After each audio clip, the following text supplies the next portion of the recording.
이 세상 가장 아름다운 순종의 눈물, 온 세상 다시 빛나게 한 생명의 눈물, 그가 이 땅에 오신 이유 죽어야 살게 되고 져야만 승리하는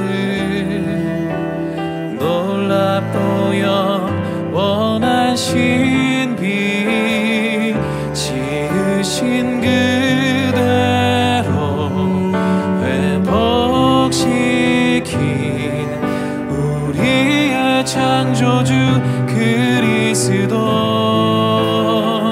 십자가의 길로 아버지 뜻 이루셨네. 그가 이 땅에 오신 이유, 이제 우리에게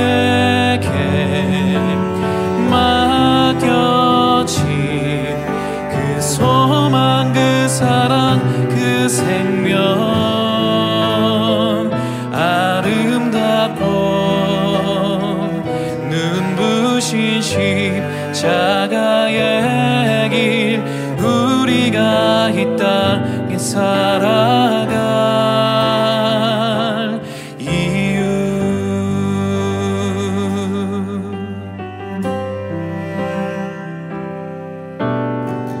그가 이 땅에 오신 이유 죽어야 살게 되고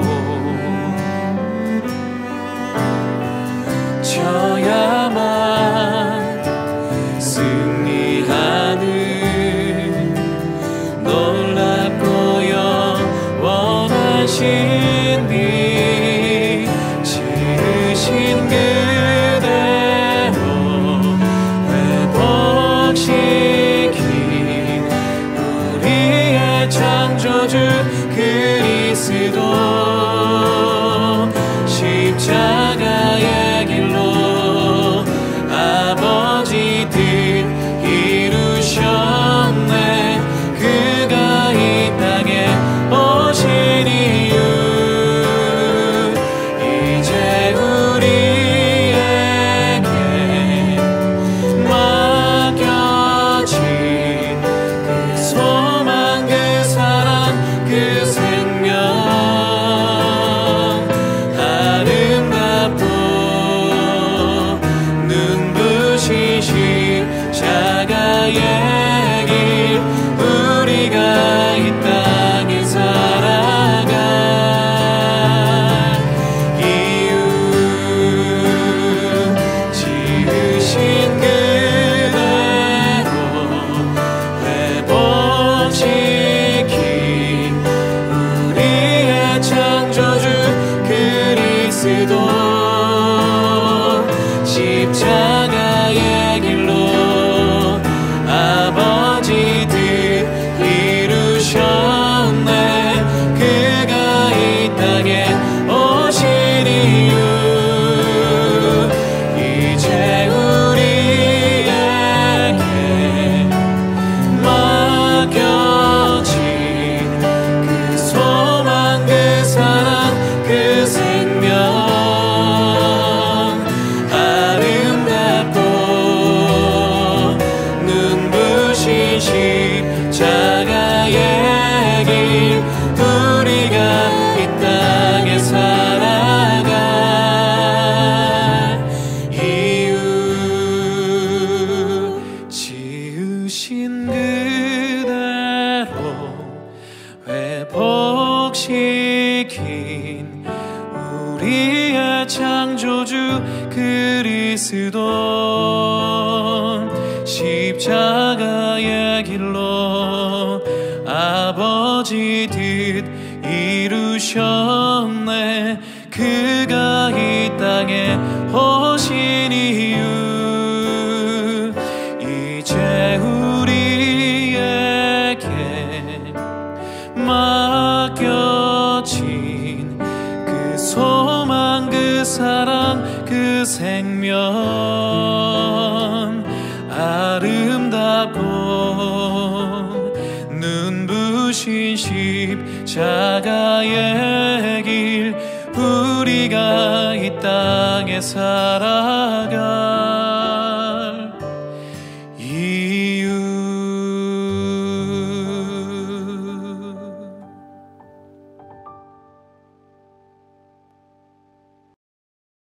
신실하신 하나님, 오늘도 주님을 갈망하며 주님의 말씀 앞으로 나갑니다. 주의 말씀을 읽으며 나갈 때 하늘의 지혜를 더하여 주시고 그 말씀의 깊이와 높이와 넓이를 깨달아 알아가며 주의 뜻을 따라 살아갈 수 있도록 인도하여 주시옵소서. 감사드리며 예수 그리스도 이름으로 기도드렸습니다. 아멘. 공동체 성경 읽기 오신 한 분 한 분 환영하고 축복합니다. 오늘 또 출 이집트기 시작하는데 이번 주 내용을 함께 나누고 또 오늘의 분량을 읽어가겠습니다. 구약 시대를 시대별로 나누면 우리가 아는 것처럼 창조, 족장, 광야, 정복시대, 사사시대, 통일왕국시대, 분열왕국시대, 포로시대, 귀환시대, 또 침묵시대까지 이렇게 10개의 시대로 나눠볼 수 있습니다. 창세기 안에 우리가 이미 창조시대와 족장시대를 경험했고요. 족장시대라는 것은 4명의 인물 중심으로 나눠지는 내용을 말합니다. 아브라함, 이삭, 야곱과 요셉의 이야기였죠. 출 이집트기부터는 광야시대로 저희가 시대를 구분할 수 있습니다. 또 여호수아에서부터는 정복시대가 시작되고요. 사사시대, 통일시대, 분열시대, 포로시대, 귀환시대, 침묵시대 이렇게 연결해서 10개의 시대로 나눠 볼 수 있습니다. 참고로 신약시대는요, 복음시대, 교회시대, 선교시대, 종말시대로 구분할 수 있습니다. 성경의 배경이 되는 지역을 살펴보면 창세기 46장 이후에 야곱과 그의 모든 가족들이 이집트로 내려가죠. 이집트 고센 땅으로 이주하게 됩니다. 요셉은 형제들에 의해서 팔려서 이집트로 가게 되고요. 보디발 집의 노예로 또 그곳에서 불미스러운 일 때문에 감옥으로 끌려가게 되죠. 그러나 그 이후에 그 모든 것들을 통해서 다시 감옥에서 나와서 이집트의 총리가 된 요셉, 이스라엘과 또 이집트에 기근이 임하고요. 야곱은 기근이라는 사건으로 인해서 이집트에 내려가게 됩니다. 그곳에 내려가서 잃어버렸던, 죽었다고 생각했던 아들 요셉을 만나게 됩니다. 그래서 야곱과 그 식구들이 이집트로 이주하게 되는 내용들이 창세기에 있었습니다. 출 이집트기는 노예로 살던 이집트에서 하나님의 백성으로 살기 위해 약속의 땅으로 가는 여정을 담고 있습니다. 굉장히 중요한 부분입니다. 신분의 변화가 생겼습니다. 이집트 땅에 내려가서 노예로 살던 사람들에게 하나님의 백성으로라는 이런 신분의 변화가 생겼고요. 또 이집트에서 살다가 약속의 땅으로 삶의 터전의 변화가 이루어지게 됩니다. 이러한 이야기를 담고 있는 것이 출 이집트고요. 오늘부터 출 이집트기를 살펴볼 텐데요. 출 이집트기는요, 이집트에서 시내산까지 여정과 시내산에서 율법을 받고 성막을 세우는 사건들을 다루고 있습니다. 출 이집트기는 우리가 아는 것처럼 성경의 그 모세오경의 2번째 책입니다. 창세기에서 출 이집트기로 넘어갈 때 우리는 성경을 한 장을 넘겨가지만 시간으로 보면 정확히 성경은 출 이집트기 12장 40절 41절에서 이집트 자손이 애굽에 거주한 지 430년이라 430년이 끝나는 그날에 여호와의 군대가 다 애굽 땅에서 나왔은즉 이렇게 정확하게 그 기간을 말하고 있습니다. 430년을 말하고 있습니다. 그래서 이집트 고센 땅에 정착했던 70명의 야곱의 식구들이 세월이 흐르고 또 그 세월의 흐름 때문에 요셉을 알지 못하는 새 왕이 다스리게 되고요. 그들의 후손들이 노예로 이제 이집트 땅에서 살게 되었습니다. 노예로 살던 이스라엘 백성들이 어떻게 그럼 이집트를 탈출하고 어떻게 민족을 이뤄가는지 그 여정을 기록한 책이 바로 출이집트기입니다. 출이집트기는요, 우리 PPT에서 보는 것처럼 크게 40장을 출애굽 과정과 또 언약과 성막이라는 두 부분으로 나눠 볼 수 있습니다. 그림을 잘 보시면은요, 우리가 한번 볼게요. 애굽 과정과 언약과 성막, 그래서 1장과 18장까지 그리고 19장에서 40장까지 이렇게 크게 나눌 수 있고요. 또 이것을 또 다른 말로 또 탈출 사건과 언약 사건 이렇게 나눠 볼 수 있습니다. 탈출 사건이라는 것은 이집트에서 나오기 위한 10가지 기적과 재앙이 아니라 기적인 것이죠. 유월절 어린 양의 의미를 보여줍니다. 또 한 부분에서는 언약과 성막에 대한 내용인데요. 이 언약과 성막은 시내산 언약을 받고 성막을 건축하는 과정입니다. 출이집트기는 노예에서 하나님 백성으로 살도록 하기 위해 완전한 속죄제물, 화목제물이 되신 예수 그리스도를 보여줍니다. 그래서 출이집트기는 유월절 어린 양 예수 그리스도라는 그런 제목으로 우리가 함께 출이집트기를 읽어갈 수 있습니다. 하나님 나라의 회복, 우리가 이것을 위해서 가고 있는데요. 나라라고 얘기할 때 나라의 3요소는 무엇입니까? 국민과 땅과 또 주권입니다. 창세기 12장에서는 아브라함을 부르십니다. 아브라함을 부르셔서 복의 근원에 대한 약속을 주시고요. 아브라함과 이삭과 야곱과 요셉을 통해서 언약 안에서 국민 만들기, 백성 만들기가 시작되었습니다. 70명의 가족이 부엘세바에서 이집트 고센 땅으로 들어가서 430년 후에 그들은 남자만 성경에서 60만이라고 얘기했어요.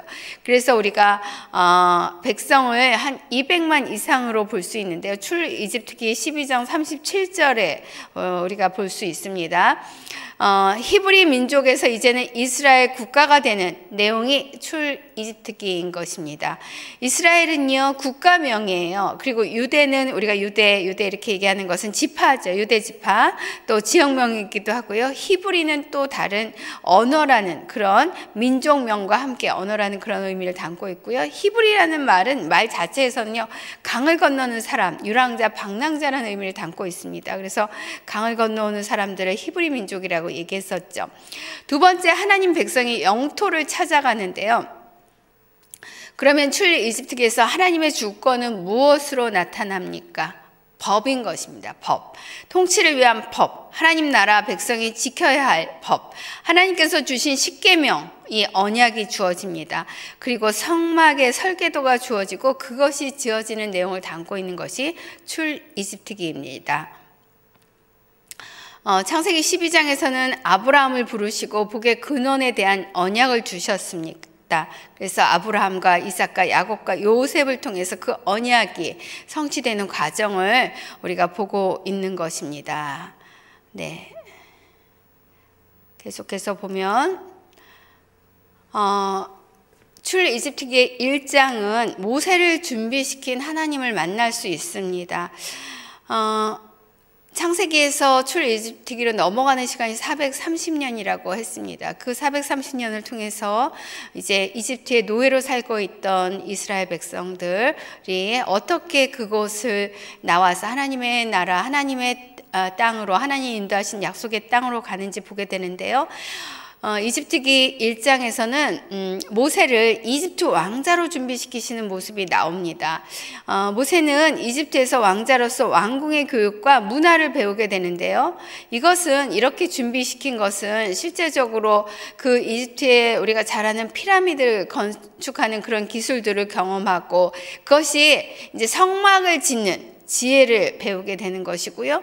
또 그것의 왕자의 교육을 받으면서 말하는 지혜를, 그래서 모세오경을 우리가 알고 있지 않습니까?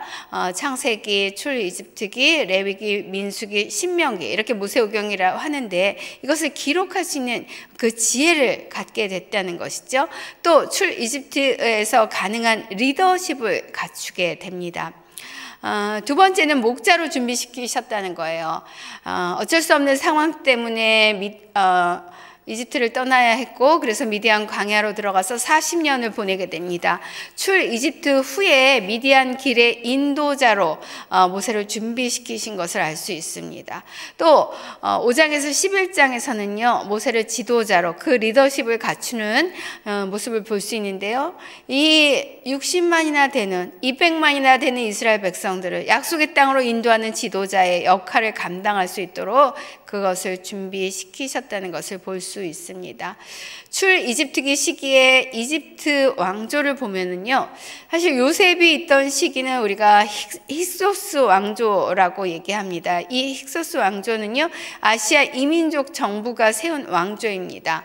또 이집트의 신왕조가 세워지는데, 이들은 오히려 그 원주민의 18왕조이고요. 이때가 아흐모세에 의해서 힉소스 왕조를 축출하고 새로운 왕조가 세워진 것입니다. 그래서 우리가 출 이집트기를 읽으면서 아는 것처럼 요셉을 알지 못하는 왕조가 세워졌다고 그렇게 기록하고 있습니다. 출 이집트기 1장 8절이죠. 그래서 요셉을 알지 못하는 새 왕이 일어나서 애굽을 다스리게 되는 것입니다. 새 왕의 주 근거지는요, 지도에서 보면 노아몬, 테베입니다. 테베, 이쪽 지역이 바로 노아몬 테베 지역인데요, 아흐모세 1세가 테베 출신의 왕족으로 하 이집트의 지배자 힉소스를 몰아냈고요, 이집트는 18왕조 신왕국 시대를 열었습니다. 새 왕은 이스라엘 백성들이 번성하고 강대해지는 것에 위협을 느껴서 더욱 억압하게 됩니다. 그래서 중노동을 시키죠. 그래서 바로를 위한 곡식 창고를 비돔과 라암셋의 성을 건축했다고 그렇게 기록하고 있습니다. 출 이집트기 1장 11절에 나오죠. 비돔과 라암셋을 국고성을 건축했다라고 나오는데 바로 비돔과 라암셋입니다. 우리가 지도를 통해서 함께 성경의 지명들과 연결해서 보면 여러분들이 전체적으로 또 하나님의 통치가 어떻게 이루어지는지도 더 자세하게 볼 수 있습니다. 이 장에서는 모세의 탄생과 또 모세가 어쩔 수 없이 도망가야 하는 그런 상황들이 나옵니다. 레위 지파의 한 남자가 레위 사람의 딸과 결혼을 했고요, 여자가 임신해서 아들을 낳았는데 그 이집트의 18왕조 이때는 압제기입니다. 그래서 이때 태어난 모세는요 죽을 수밖에 없는 그런 운명으로 태어났습니다. 그래서 나일강에 모세를 떠내려 보냈죠. 근데 나일강에서 바로의 딸, 투투모세 1세의 딸인데 이 바로의 딸이 이 모세를 발견하고 그의 이름처럼 모세는 물에서 건져졌다는 그런 의미입니다. 그래서 건져서 이제 이 아들을 자기가 아들로 삼아 키우게 되는데, 어리니까 다시 어머니를 유모가 바로 그 모세의 어머니가 된 것입니다. 그래서 어머니의 손에서 키워졌고, 아이는 어느 정도 자라서 바로의 딸에게 가서 궁궐에서 자라게 됩니다. 모세는 이집트 궁궐에서 왕자로서 최고의 지혜를 배웠고요, 그것은 바로 아까도 나눈 것처럼 성막을 짓는 데 사용되었습니다. 모세는 이집트 궁궐에서 살았지만 그의 정체성은 히브리 민족이었고요, 이집트 감독자가 자신의 동족인 히브리 사람을 학대하는 것을 어느 날 보게 되고 혈기를 참지 못해서 그 사람을 죽이고 그것 때문에 도망가야 할 처지가 되었습니다. 모세는 바로의 얼굴을 피해서 이제 그 미디안 광야로 가게 되는데 광야로 나갔습니다. 그때가 40세였고요. 네, 여러 해 후에 애굽 왕은 죽었고 이집트 자손은 고된 노동으로 말미암아 탄식하며 부르짖으니 그 고된 노동으로 말미암아 부르짖는 소리가 하나님께 상달된지라. 하나님께서 그들의 고통의 소리를 들으셨다는 거예요.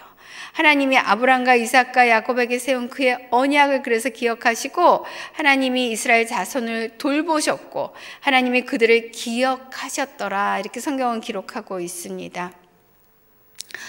모세가 미디안 광야에서 40년을 보내면서 광야 생활을 했고 이제 80세가 되었을 즈음으로 볼 수 있는데요. 하나님께서 움직이시는 때는요, 바로 하나님의 백성들이 부르짖을 때, 그 부르짖음을 들으시고 하나님의 백성들의 그 소원함을 아시고 그것을 통해서 역사하신다는 것입니다. 애굽 사람을 죽인 일이 들통난 것을 알고는 이제 모세가 미디안 광야로 도망해서 그곳에서 살고 있었던 것입니다. 3장에 들어가면 모세를 이렇게 광야에서 살고 있던 모세를 하나님께서 부르시는데요. 모세가 미디안 제사장 이드로의 양떼를 치면서 살고 있었는데 그 양떼를 인도해서 광야 서쪽 하나님의 산 호렙이라고 그렇게 기록하고 있죠. 하나님의 산 호렙에 이르렀을 때 3장 2절입니다. 여호와의 사자가 떨기나무 가운데로부터 나오는 불꽃 안에서 그에게 나타나시니라. 그가 보니 떨기나무에 불이 붙었으나 그 떨기나무가 사라지지 아니하는지라. 불이 붙었으나 타지 않는 떨기나무를 보고 있을 때 하나님께서 모세를 부르십니다. 여호와께서 모세에게 내 발에서 신을 벗으라 말씀하십니다. 이것은요, 하나님 앞에 나갈 때, 우리가 기도할 때, 예배할 때 성결 작업을 말씀하시는 거예요. 그리고 하나님이 누구신지를 말씀하십니다. 나는 내 조상의 하나님이니 아브라함의 하나님, 이삭의 하나님, 야곱의 하나님이라고 말씀하십니다. 하나님, 그 하나님은요, 바로 이스라엘의 고통을 보고 계셨고요, 그 부르짖음의 소리를 듣고 계셨습니다. 그리고 모세의 사명을 알려주십니다. 또 모세가 하나님의 이름을 물었어요. 도대체 누구신지. 그랬더니 나는 스스로 있는 자라고 자기 자신을, 하나님 자신을 계시하십니다.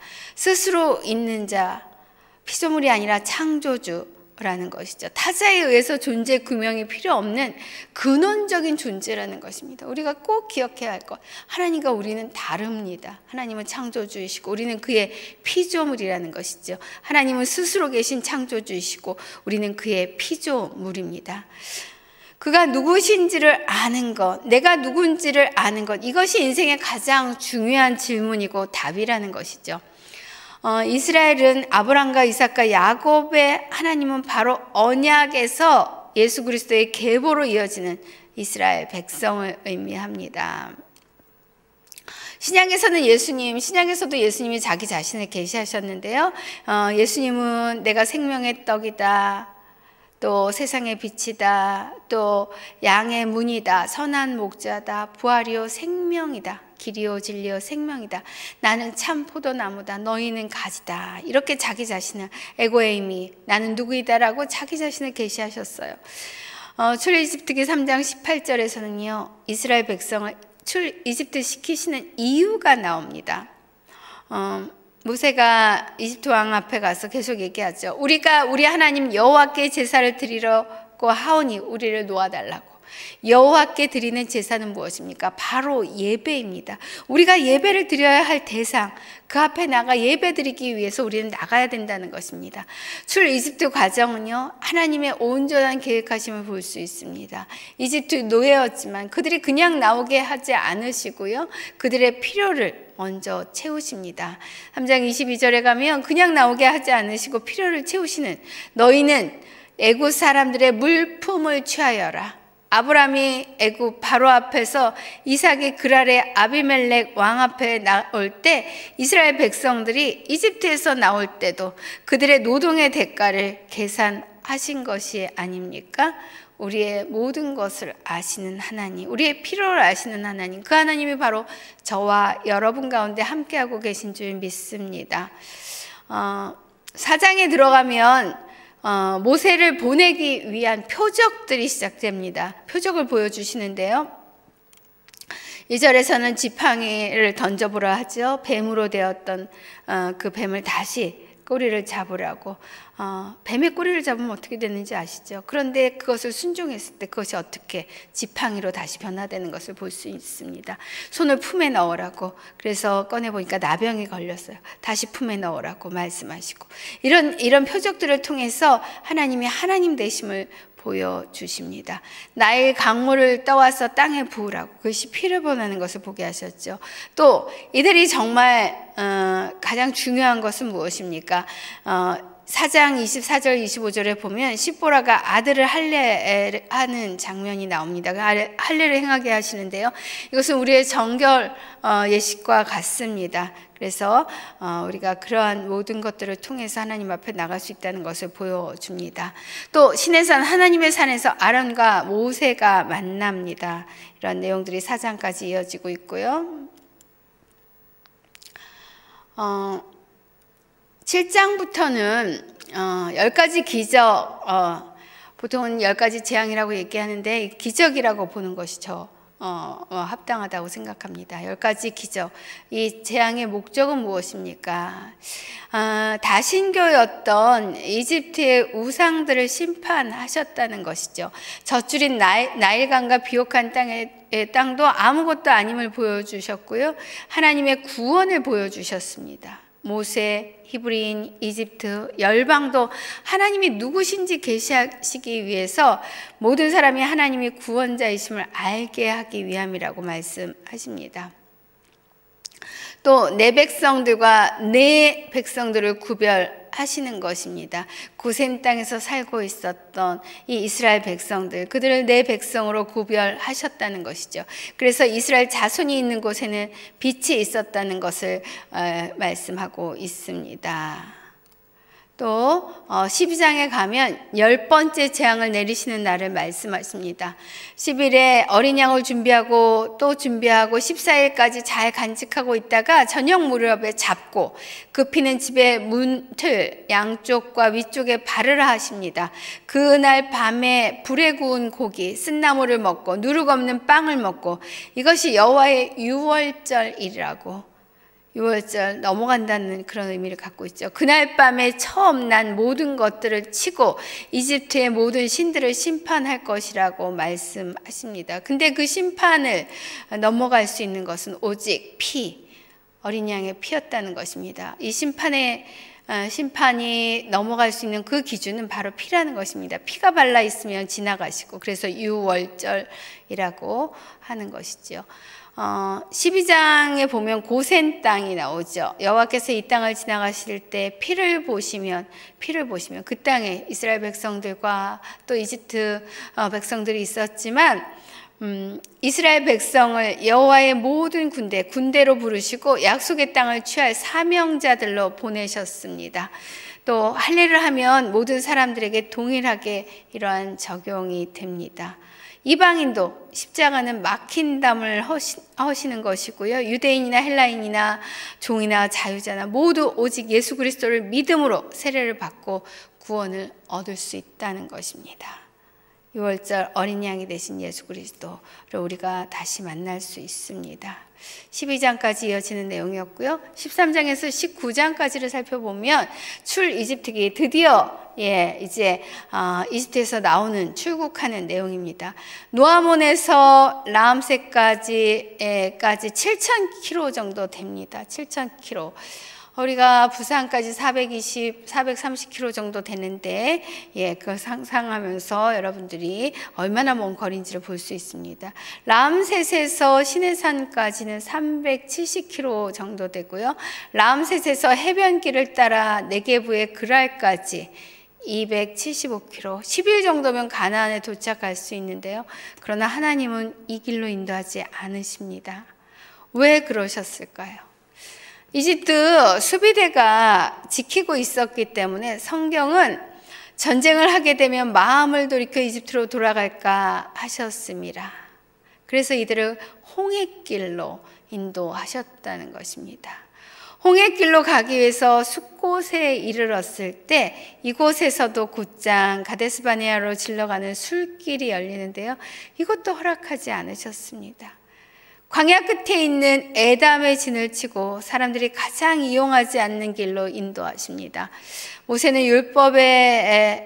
모세는요, 요셉의 창세기 마지막에 나오는 요셉의 뼈를 가지고 이집트 땅에서 나옵니다. 요셉이 부탁했었죠. 요셉이 했던 하나님의 언약을 상기하면서 요셉의 뼈를 가져 나옵니다. 요셉이 죽은 지 360년이 지났습니다. 그러나 후손들에게 일렀던 대로 이스라엘 백성들은 출 이집트를 하면서 요셉의 뼈를 가져옵니다.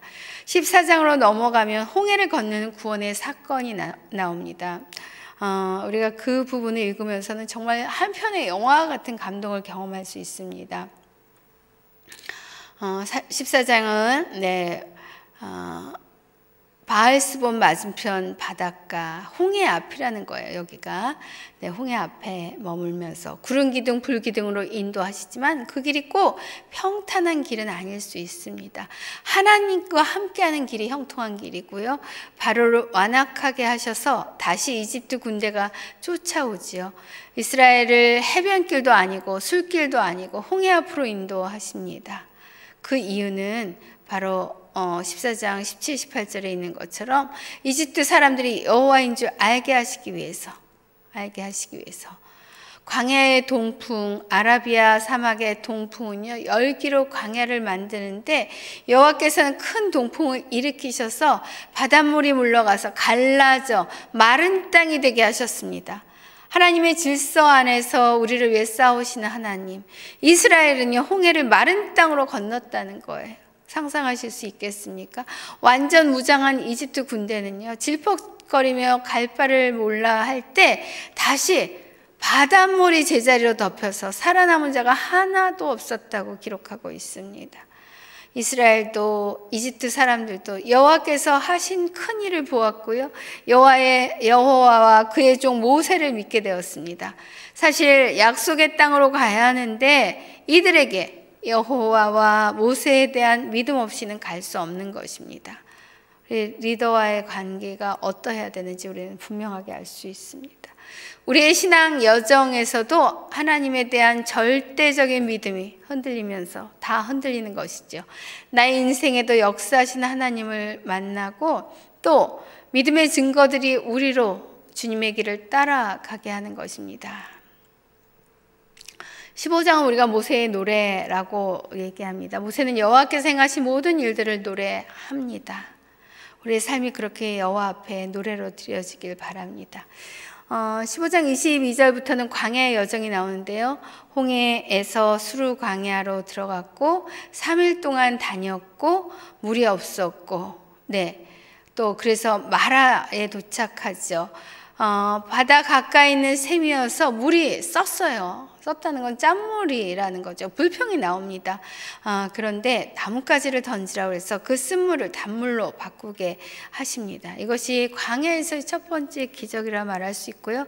그리고 이스라엘을 위해서 법도와 율례를 만들고 지침서를 주시죠. 잘 지키며 그래서 치료하시는 그 여호와 하나님을 만나게 됩니다. 말하는 셈이라는 히브리어의 아인이라는 뜻인데요. 눈이라는 뜻도 있어요. 그래서 셈을 변화시킨다는 것은 바로 눈을 변화시킨다는 것을 의미하고요. 눈이 바뀌는 것은 무엇입니까? 우리가 바라보는 것이 바뀌는 것. 그것은 바로 가치관이 바뀌는 것입니다. 관점이 바뀌는 것입니다. 그 기준. 이집트의 종에서 이제는 하나님이 하나님 되심을 깨닫고 하나님이 주신 율례와 법도대로 하나님의 백성으로 사는 것입니다. 바로 우리를 치료하셔서 하나님의 백성으로 살게 하시는 것입니다. 신앙은 바로 우리의 옛 생각을 바꿔서 그리스도 안에서 그리스도께서 주신 마음과 뜻을 따라 사는 것입니다. 쓴물인 마라의 샘에서 나뭇가지를 던져 단물 되게 하신 것처럼 십자가로 우리의 옛 생각을 새롭게 하는 것입니다. 그 샘이 바로 성령의 생수로 채워져야 쓴물이 이전의 옛 생각과 옛자로 돌아가지 않게 된다는 것이죠. 15장 27절에 가면 엘림이 나옵니다. 종려나무라는 뜻을 가지고 있는데요. 그곳엔 12개의 샘에 종려나무 70그루가 있었습니다. 완전 오아시스이죠. 그곳에 진을 내렸습니다. 16장에 가면 만나와 메추라기를 주신 하나님을 만날 수 있는데요. 엘림과 시내 사이에 신광야가 나오죠. 둘째 달 15일째 되던 날 한 달의 시간이 흘렀습니다. 이스라엘 백성들은 원망과 불평을 그치지 않았고요. 언제 원망과 불평을 하게 되나요? 우리가 현재 감사하지 않을 때, 과거에 감사하지 않을 때, 과거에 계속 미련이 남아있을 때 후회하고 계속해서 라떼 그때는 어땠어 이렇게 얘기하기 시작하면 불평과 원망이 나옵니다. 그러나 지금 나와 함께 하신 하나님을 만나지 않으면 우리는 결국 원망과 불평과 후회와 낙심 가운데 넘어진다는 것입니다. 그 소리를 들으시고 만나와 메추라기를 주셨습니다. 17장에 가면 반석에서 물이 나오게 됐고요. 또 아말렉과의 전쟁의 이야기가 나옵니다. 신광야를 출발해서 르비딤에 진을 쳤는데요. 물이 없었어요. 또 백성들이 원망합니다. 원망하고 모세는 여호와께 부르짖고 호렙산 바위 곁에서 그 바위를 쳐라 라는 말씀을 듣고 그 말씀대로 바위를 쳤더니 물이 나오고요. 마사와 무리바 다툼이라는 뜻이죠. 예, 이러한 내용들이 쭉 연결이 됩니다. 17장 8절을 보면 르비딤에 있는 이스라엘 백성을 아말렉 사람들이 공격합니다. 네, 아말렉 사람들이 공격하는데 아말렉 사람들은요 에돔 족속의 후예예요. 후예로 시내 반도와 네게부의 약탈했던 종족이고요. 이집트한 이스라엘을 처음 공격합니다. 네, 이들을 공격하고 모세가 손을 들면 이기고요. 손을 내리면 지고, 손을 들었다는 것은 바로 기도를 뜻하는 것이고요. 지쳤을 때 아론과 훌이 양쪽에서 함께 기도합니다. 모세가 제단을 쌓고 여호와 니시라고 부릅니다. 여호와의 깃발, 여호와의 승리의 깃발을 의미하죠. 광야를 지나면서 우리가 경험한 4가지의 사건이 있습니다. 마라, 마라의 샘이 나왔었죠. 나뭇가지를 던져서 쓴물이 단물로 바뀌는 것. 이것은 바로 우리의 가치관이 변화되어 하는 것. 십자가의 놀라운 그 구원의 은혜를 입은 자로 우리의 가치관이 예수님으로부터 오는 가치관으로 바뀌어야 된다는 것입니다. 또 신광야에서는 만나와 메추라기를 주셨어요. 우리의 영의 양식, 육의 양식을 주시는 그 하나님, 말씀으로 살라고 말씀하십니다. 르비딤에서 생수를 주셔서 성령에 이끌려서 살라고, 또 아말렉 전투를 통해서는 기도로 광야의 승리를 보여주십니다. 여호와 니시 하나님, 승리 하나님을 만납니다. 18장에 가면 이드로가 나오죠. 네, 이드로는 모세의 장인이에요. 이드로가 모세를 방문합니다. 장인 이드로가 십보라와 아들들을 데리고 왔는데요. 그 아들의 이름이 게르솜과 엘리에셀이에요. 게르솜은 내가 이방 땅에서 이방 사람이 됐다는 뜻이고, 엘리에셀은 내 아버지 하나님이 내 도움이 되셔서 나를 바로의 칼날에서 구원해 주셨다는 그런 의미를 담고 있습니다. 모세는 하나님의 산, 시내산 근처에 진을 치고 있었습니다. 19장에 가면 시내산에 이제 도착해서요. 그때가 언제냐면 셋째 달, 만 2달 만에 시내산 앞 광야에 도착한 것이죠. 곳에 진을 쳤고 이제 모세는 하나님께 올라갔습니다. 여호와께서 시내산 꼭대기로 내려오셨습니다. 강림하신 하나님이 이스라엘 백성을 신부로 맞는 결혼식의 예식이 보여집니다. 먹고 마시고 이렇게 19장에 놀라운 그런 일들을 볼 수 있습니다. 성막을 건축하면서 여기 1년여 머물게 되는데요. 출 이집트기의 의미는요, 소속이 바뀌는 것입니다. 주인이 바뀌는 것입니다. 네, 바로의 소속에서 이집트의 종에서 이제 하나님의 소속으로, 하나님 나라 백성으로 바뀌는 것입니다. 우리를 향해서 너는 내 보물이라고, 또 제사장 나라로 거룩한 민족으로 만드시겠다고 말씀하고 계시죠. 네. 우리가 21장까지 오늘 내용을 다뤘습니다. 오늘의 내용을 읽도록 하겠습니다.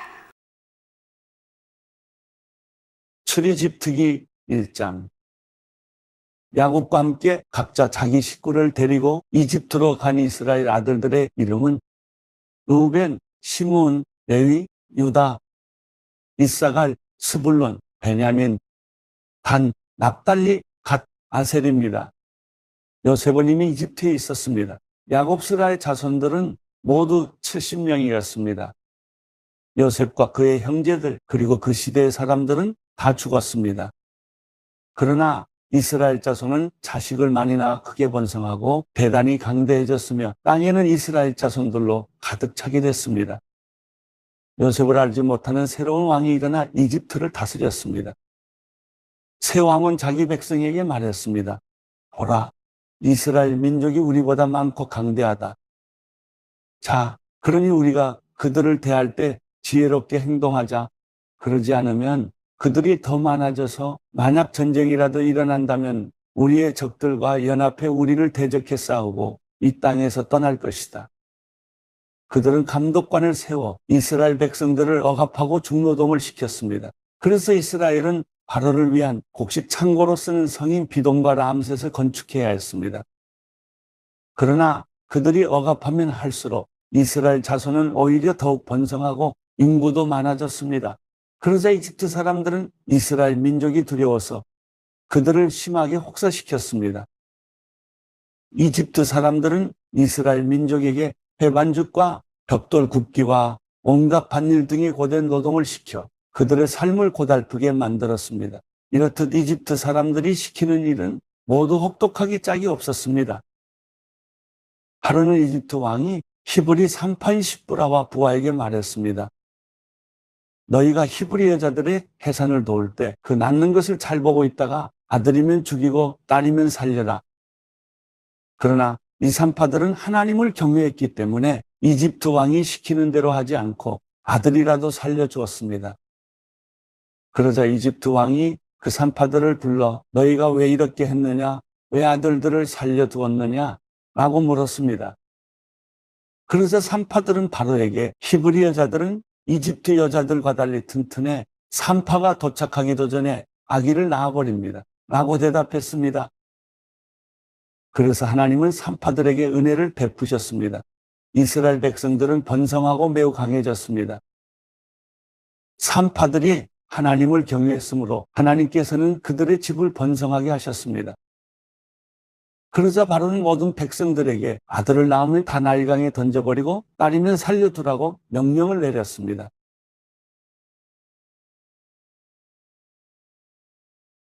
출애굽기 2장.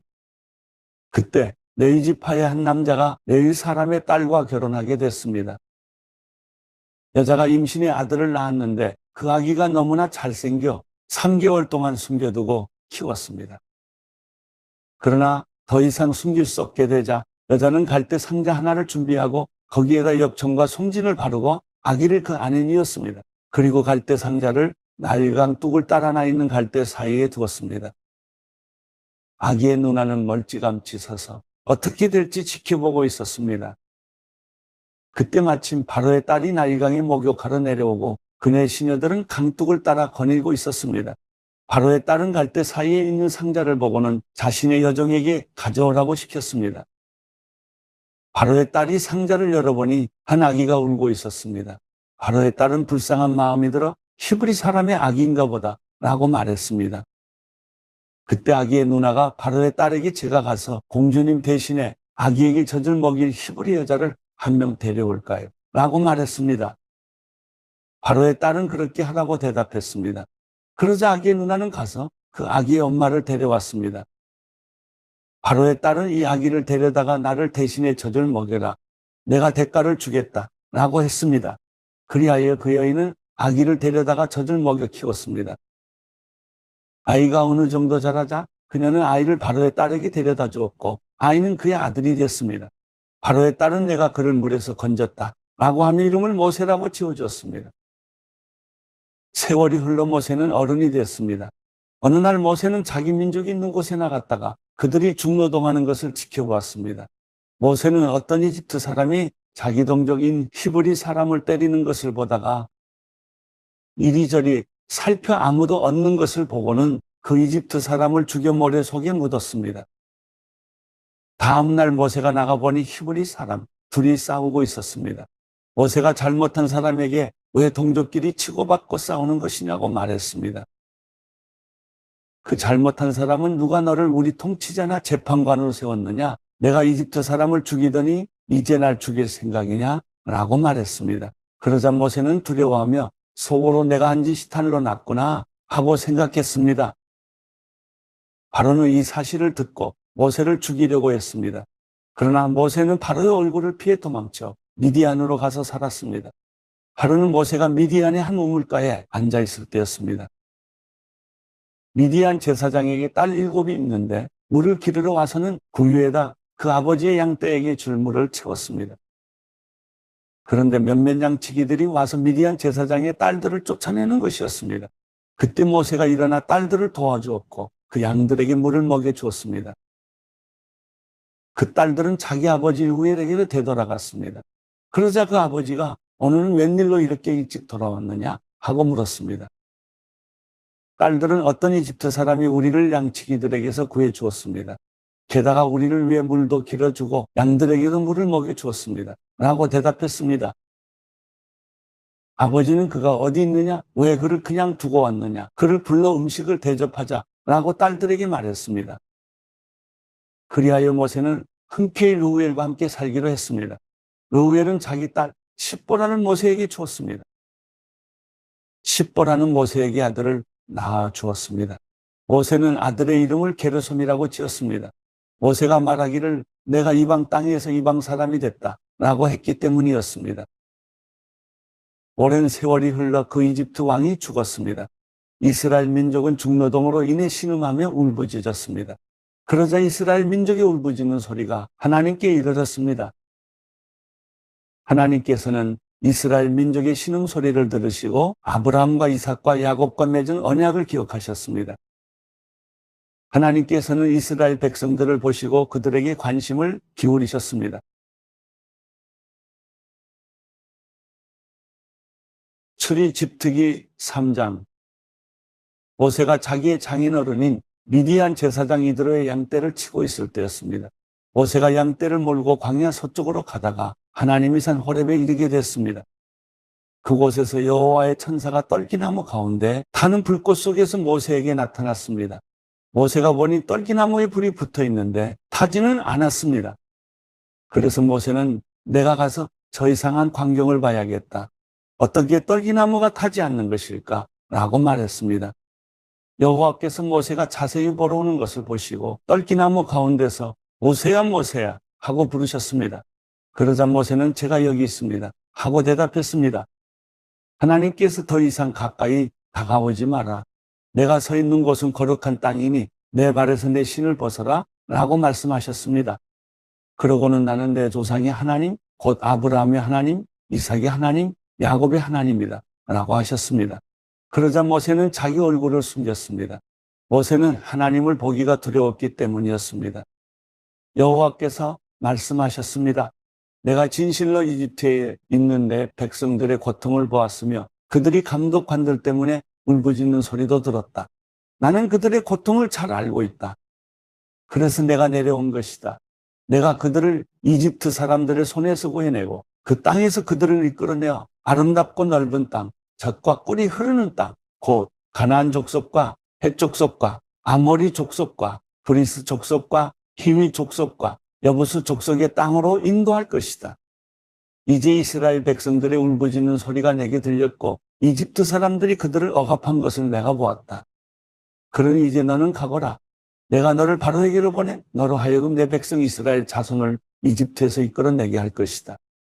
그러자 모세는 하나님께 제가 도대체 누구라고 바로에게 간다는 말씀이십니까? 제가 이스라엘 백성들을 이집트에서 이끌어낸다는 말씀이십니까? 하고 말했습니다.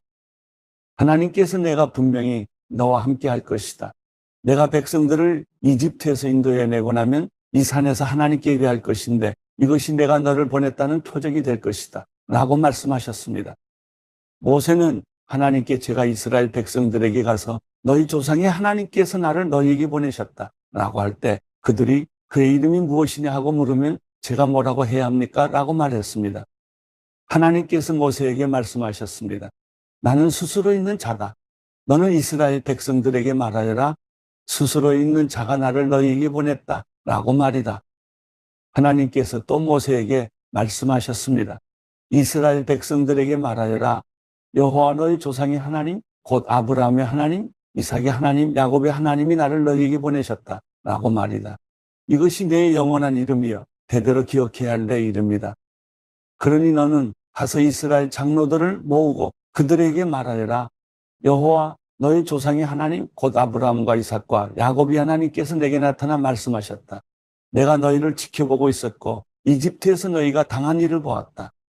그러니 내가 이미 말한 바와 같이 내가 너희를 이집트의 고통에서 이끌어내어 가나안 족속과 헷 족속과 아모리 족속과 브리스 족속과 힐 족속과 여부수 족속의 땅 곧 젖과 꿀이 흐르는 땅으로 인도할 것이다.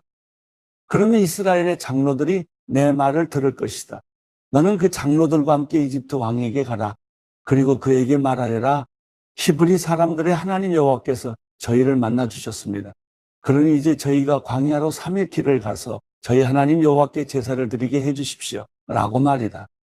그러나 강한 손으로 치기 전에는 이집트 왕이 너희를 보내주지 않을 것을 나는 안다. 그러므로 내가 손을 뻗어 그들 가운데 행할 모든 기적으로 이집트를 칠 것이다.